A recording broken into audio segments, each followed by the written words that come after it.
नमस्कार। इस समय हम जहाँ पर खड़े हुए हैं आपको वीडियो में देख के नहीं पता चलेगा, लेकिन बहुत तेज़ और बहुत अच्छी महक आ रही है और ये महक है हींग की। और हम जहाँ खड़े हैं ये हींग की फैक्ट्री। हमारे साथ ललित जी हैं और ये हमको आज हींग के बारे में सारी जानकारी देंगे, उस मसाले के बारे में जिसको अंग्रेज़ कहते हैं, अंग्रेज़ी में डेविल्स डंग यानी शैतान का गोबर। और माना जाता है कि ये हिंदुओं का मसाला है, लेकिन हिंदुस्तान में पैदा नहीं होता है। तो सबसे पहले तो आप बताइए सर कि आप जैसे बताया, हमें पता चला 100 साल से आपके यहाँ हींग बन रही है जी। तो ये किस किस तरह की हींग है? ये सब एक जैसी है, अलग अलग है? नहीं, ये हींग तो सब डिफरेंट क्वालिटीज़ की हींग है। अच्छा। हम कई वैरायटीज़ ऑफ हींग बनाते हैं। अच्छा। हम 600 रुपये किलो से लेके और 30,000 40,000 रुपये किलो तक की हींग बनाते हैं। तो वो सारी इसी में लगी हुई हैं? वो सब हींग इसके अंदर लगी हुई हैं। अच्छा। और आप जैसे देख सकते हैं ये डिफरेंट वैरायटीज़ ऑफ हींग है। आप करते रहिए। डिफरेंट वैरायटीज़ ऑफ हींग है। इसके अंदर जो ये हींग है ये हमारी सबसे ज़्यादा फेमस हींग है, सबसे ज़्यादा बिकती है इंडिया के अंदर। अच्छा। और इसके अंदर जो फ्लेवरिंग है उसकी रेसिपीज़ हमारे ग्रैंडफादर ने हमारे को दी थी।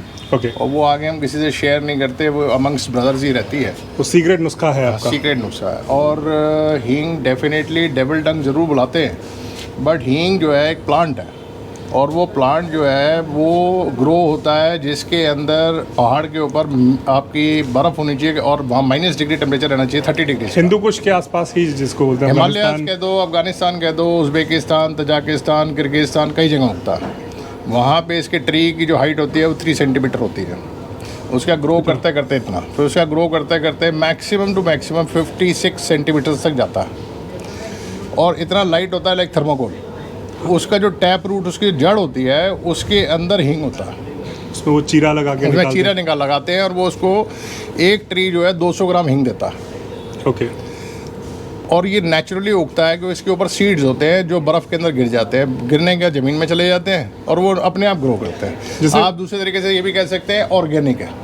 जैसे अभी कुछ साल पहले हिंदुस्तान में कोशिश हुई थी लेकिन हींग हो नहीं पाई। नहीं, ऐसा नहीं है। हींग वो ट्राई कर रहे हैं। कुछ यूनिवर्सिटीज़ हैं आपकी जो लुधियाना के अंदर हैं जो रिसर्च कर रहे हैं और हींग ग्रो भी कर रहे हैं और वो हींग ग्रो कर रहे हैं। अच्छा। विदिन 3-4 ईयर्स इंडियन हिमालयाज़ के अंदर से आपको हींग मिलनी स्टार्ट हो जाएगी। ओके। मैं बता रहा हूँ 4-5 साल पहले था कि बहुत कम हुई थी। नहीं, वो लाए हैं सीड्स, ग्रो कर रहे हैं साइंटिस्ट और वो ग्रो भी हो जाएगी। ओके। तो ये जो हींग है बिल्कुल साबुत और जैसे सख्त है, गुड़ जैसी दिख रही है जी। और ये इधर जो हींग दिख रही है ये बिल्कुल, ये हींग जो है ये ईरान की हींग है। अच्छा। इसको हिंगड़ा कहते हैं। अच्छा। ये एक्चुअली में ड्राई हो गई है तो इसलिए आपको ऐसा लग रहा है, मगर ये नेचुरल 100% प्योर हींग है। ओके। तो इसका इस्तेमाल शायद उसमें होता है ना, नुस्खों में, दवाओं में? दवा में आयुर्वेदिक जितनी मेडिसिन हैं उसके अंदर काफ़ी यूज़ होता है। और हिंगड़ा जो है वो इवन जर्मनी की कुछ कंपनीज हैं जो हिंगड़े को इंपोर्ट करती है ईरान से। अच्छा। और वो जो होम्योपैथिक मेडिसिन वहाँ बनती है वो इससे बनती है। अच्छा, ये बताइए, जैसे एक मिथ है, लोग शुद्ध हींग ढूंढते हैं, प्योर हींग चाहिए। हाँ जी। तो प्योर हींग तो जैसे आपने बताया कि भारत में आप खाने के लिए बेच ही नहीं सकते हैं। वो एक्चुअली क्या है, हींग के अंदर volatile oils, other contents, reasons, और फिर क्या होता है कि इसको आपको प्यूरीफाई भी करना पड़ता है क्योंकि इसमें फॉरेन मटेरियल भी होता है। ये सारी जितनी हींग है सब प्योर हींग है। ये सारी हींग है और ये सारी अलग अलग तरह की हींग है। एज पर PFA रूल्स आप प्योर हींग नहीं बेच सकते हैं, तो इसलिए आपको इसको कंपाउंड करना पड़ता है। अगर आप देखेंगे डब्बी के ऊपर लिखा होता है बंधानी हींग। हाँ। बंधानी का हिंदी में बंधानी बोलते हैं, इंग्लिश में कंपाउंड बोलते हैं। तो अगर कोई कहे कि वो प्योर हींग लेके आया है तो अगर कोई आदमी कहता है प्योर हींग लेके आया हो तो वो सही नहीं है। सही नहीं है। और मतलब प्योर हींग का दूसरा भी है कि किसी के अंदर हींग की क्वांटिटीज़ 10% होती है, इसीलिए वो सस्ता होता है। 500 रुपये का होगा, 1000 रुपये का होगा, 200 रुपये किलो होगा। अगर उसके अंदर क्वांटिटीज़ बढ़ जाएंगी, 10 किलो हो जाएगा 100 किलो में, तो उस हिसाब से वो 5000 का हो जाएगा। और क्वांटिटी बढ़ जाएगी तो 20000 का हो जाएगा। इनमें क्या फ़र्क है? ये सारी प्योर हींग है? ये सारी प्योर हींग है। हाँ। इनके सबके डिफरेंट फ्लेवर्स हैं। नाम बता सकते हैं आप इनका? हाँ, ये जो है ये ईरान की हींग है, इसको हड्डा बोलते हैं। हड्डा। और ये जो हींग है ये भी ईरान की है। ईरान और अफ़गानिस्तान के बीच में एक बॉर्डर पड़ता है जहाँ पे ये हींग होती है, इसको कॉकटेल बोलते हैं। कॉकटेल। ये सब डिफरेंट वैरायटीज़ हैं, इनके नेम हैं जो वहाँ के पठानों ने और लोगों ने रख रखे हैं। ये तज़ाकी हींग है। अच्छा। तज़ाकी हींग का फ्लेवर जो है अलग अलग लोगों को अलग अलग फ्लेवर्स पसंद आते हैं, तो आपको देखना पड़ता है कौन सा फ्लेवर किसके लिए अच्छा रहेगा। और ये जो प्रोडक्ट है ये कज़ाकिस्तान का है। अच्छा, ये तजाकिस्तान का है, ये कजाकिस्तान का है, ये किर्गिस्तान का है। और इनके टेस्ट में क्या फ़र्क होता है? इनके जैसे टेस्ट सब आम आदमी के लिए जैसे हो, आम आदमी के लिए क्या है जी, सबके टेस्ट डिफरेंट है।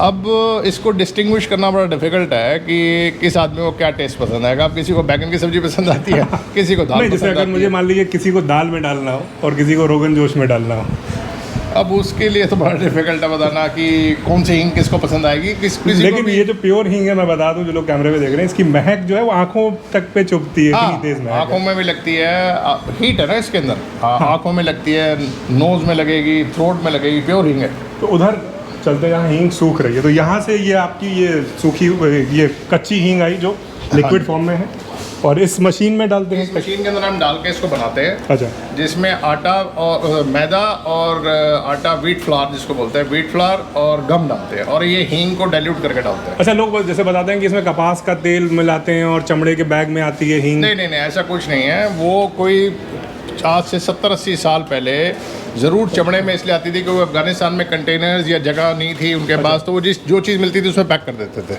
अच्छा, क्योंकि अब मैंने आपको बताया कोल्डर रीजन के अंदर होती है, हाँ। और वहाँ टेम्परेचर माइनस डिग्रीज में होता है। हाँ। तो माइनस डिग्रीज की वजह से उन लोगों को पैक, जो वहाँ फैसिलिटी थी नहीं, अब तो सब जगह सब फैसिलिटीज़ हैं। तो अब प्लास्टिक में आती है और कपास का प्लास्टिक तेल में। नहीं मिलाते हैं। नहीं नहीं नहीं, कोई कपास का तेल तो कभी भी नहीं मिलता था, पहले भी नहीं मिलता था। अच्छा, हाथरस में लोग मानते हैं कि हींग पैदा होती है। नहीं नहीं, हाथरस में कोई हींग पैदा नहीं होती। वहाँ तो ब्लेंडर्स बैठे हैं, सिर्फ वो अपनी हींग बनाते हैं वहाँ पे। वो तो बल्कि दिल्ली से माल ले जाते हैं या अफगानिस्तान से मंगाते हैं या उज़्बेकिस्तान माल से- जो है वो कच्चा माल यहीं से मंगाते हैं। जाता है। हाँ, हाथरस में कोई प्लांटेशन थोड़ी ना होती है। तो ये वहाँ से जो हमने सूखी वो कच्ची हींग देखी थी, उसमें आपने आटा गोंद और सारी चीज़ें मिला के वो फिर तो हाथरस तो कृषि भूमि है, वहाँ पे हींग कहाँ पैदा होती है। तो वहाँ की जो कच्ची हींग है उसमें आपने सारी चीज़ें ब्लेंड करके अब यहाँ पर हाँ ये जी, सूख रही है। सूख रही है। तो इनको देख के आपको पता चल जाता है कि इसमें कौन सी हींग कौन सी है। हम लोग एक्चुअली रोज़ बनाते हैं तो इसलिए हमें पता होता है। अच्छा, तो आप लोगों के लिए थोड़ा सा डिफरेंस आपको लगेगा, हमें पता है कि किस में क्वान्टिटी हाँ, बहुत हल्का हल्का रंग का अंतर दिख रहा है, कोई बहुत। कोई डार्क है कोई लाइट है, तो हम लोगों को मालूम होता है कि हम रोज़ बनाते हैं इसलिए हमारे को मालूम है। कितने टाइम लगता है इसको सूखने में? देखिए जी, सर्दी में तो विंटर्स में अगर आप जाएंगे तो अप्रॉक्सीमेटली 1 मंथ सन ड्राइंग चाहिए इसको, अच्छा, और समर्स के अंदर मैक्सिमम 5 डेज़ ड्राइंग चाहिए। हम इसको नेचुरली ड्राई करते हैं, क्योंकि अगर हम इसको किसी ह्यूमिडिफायर्स में ड्राई करेंगे या अगर हम इसको हीट देंगे तो जो इसके अंदर स्मेल है, जो पावर है, वो ख़त्म हो जाएगी। अच्छा, जल्दी इसको ड्राई नहीं कर सकते। जल्दी इसको ड्राई नहीं कर सकते, तो हींग की पावर है वो ख़त्म हो जाएगी ड्राई करते के साथ ही, इसलिए हम इसको नेचुरली ड्राई करते हैं। तो मार्केट में जो आपकी हींग आती है वो महादेवी महादेवी के नाम से आती है। महादेवी ब्रांड है। तो हमने दो नीचे पैकिंग देखी, हम उसकी फ़ोटो आपको दिखा देंगे वीडियो पे, हाँ जी, जिसमें एक ब्लू कलर का ब्रांड लेबल है जो जी। मीडियम क्वालिटी है, और एक पीले रंग का है जो प्रीमियम क्वालिटी का है। इसके अलावा और भी पीछे सूख रही हैं ये ये क्या? भी हींग है जी, सेम जो बाहर सूख रही है। ये कुछ ड्राई हो चुकी है इसलिए इसको अंदर लगा रखा है। अच्छा, ये जो इधर ये केक जैसा है, ये केक जैसा है, ये भी हींग है। अच्छा, ये जो केक है ये हमने तजाकिस्तान हींग का बनाया हुआ है। ओके, ये इसी ये फॉर्म में केक बिकेगा? केक फॉर्म में ही बिकता है। और ये खाने के इस्तेमाल में? खाने के इस्तेमाल में आता है। इसको नॉर्मली अचार वाले, पापड़ वाले, ये सब लोग ले जाते हैं। पानी में घोल के जान मिलाते हैं? नहीं, पानी में जो घोल के बनाते हैं वो थोड़ी डिफरेंट हींग होती है। उसको ज़्यादातर लोग हिमाचली लोग यूज़ करते हैं, जो पानी में घोल के बनाते हैं। हिमाचल में या कश्मीर में? कश्मीर में वो हींग की डली को ले लेते हैं और हींग की डली को पानी में डाल गुनगुने लेते हैं, पानी में डाल घोल के- लेते हैं, और उसका जो पानी निकलता है उसको सब्जी में डालते हैं। हाँ, तो जैसे वो रोगन जोश वगैरह जो बनाते हैं वो हाँ हाँ, इसी तरीके इसी तरह से बनाते हैं। आप हमारा चैनल देखते रहिए, उस तरह की अलग अलग और बढ़िया चीज़ों के बारे में जानते रहिए। तो नमस्कार, धन्यवाद।